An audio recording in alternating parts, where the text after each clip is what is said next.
This is the tip.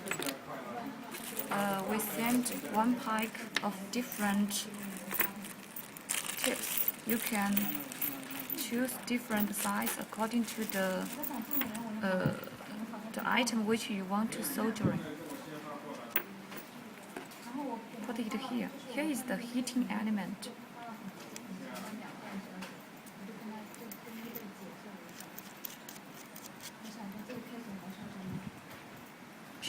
Check here.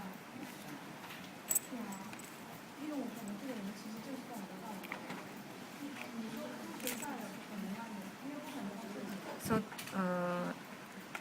you need to remove this one firstly, then change the tips. So actually there isn't any problems for your soldering iron handle. You just don't know how to remove this one to replace the tips.